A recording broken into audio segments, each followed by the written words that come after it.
بسم اللہ الرحمن الرحیم۔ السلام علیکم۔ فرمان مصطفیٰ صلی اللہ علیہ وآلہ وسلم، لوگوں کو دوبارہ زندہ کر کے اکٹھا کیا جائے گا۔ قیامت کے دن وہ اس حال میں ہوں گے کہ ننگے پاؤں اور ننگے بدن اور غیر مختون ہوں گے۔ عرض کی یا رسول اللہ صلی اللہ علیہ وسلم، مرد اور عورتیں اکٹھے ہوں گے کہ ان میں سے بعض کو دیکھیں گے۔ حضور صلی اللہ علیہ وآلہ وسلم نے فرمایا، معاملہ اس سے کہیں شدید ہوگا۔ رسول صلی اللہ علیہ وسلم نے فرمایا، امام لوگوں کو نماز پڑھاتے ہیں، پس اگر امام نے نماز ٹھیک پڑھائی تو اس کا ثواب تمہیں ملے گا، اور اگر غلط پڑھائی تو بھی تمہاری نماز کا ثواب تمہیں ملے گا، اور ان کی غلطی کا وبال ان پر رہے گا۔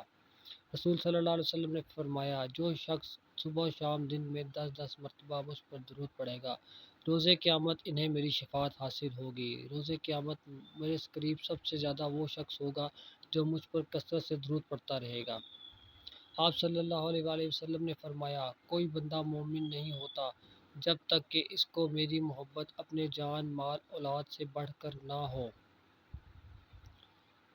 آپ صلی اللہ علیہ وآلہ وسلم نے فرمایا، آدمی کے جھوٹا ہونے کے لیے بس یہی کافی ہے کہ وہ ہر سنی سنائی بات کو تحقیق کیے بغیر آگے دوسروں تک بیان کر دے۔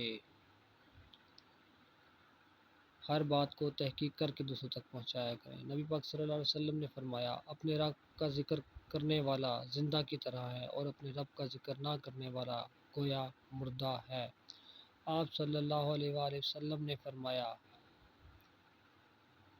اپنی زبان کو اللہ پاک کے ذکر سے تر رکھا کرو۔ ہر وقت اپنی زبان پر اللہ کا نام، اللہ کا ذکر، کلام پڑھتے رہا کرو۔ قیامت کے دن جہنمیوں کو بھلا دیا جانا۔ آج ہم بھی انہیں اسی طرح بھلا دیں گے جس طرح وہ اس دن کی ملاقات کو بھلائے رہے اور ہماری آیتوں کا انکار کرتے رہے۔ آپ صلی اللہ علیہ وآلہ وسلم نے فرمایا، روز قیامت میری سفارش سے بہرہ مند وہ شخص ہوگا جس نے خالص دل سے لا الہ الا اللہ کہا ہوگا۔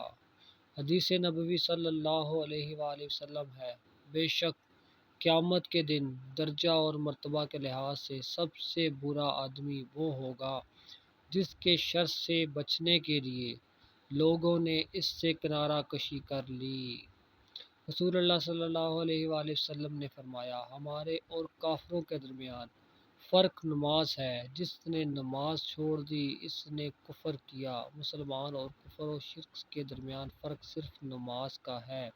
رسول اللہ صلی اللہ علیہ وآلہ وسلم نے فرمایا، جس نے سورہ بقرہ کی 2 آخری آیتیں رات میں پڑھ لیں وہ اس سے ہر آفت سے بچنے کے لیے کافی ہو جائیں گی۔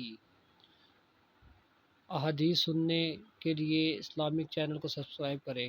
السلام علیکم۔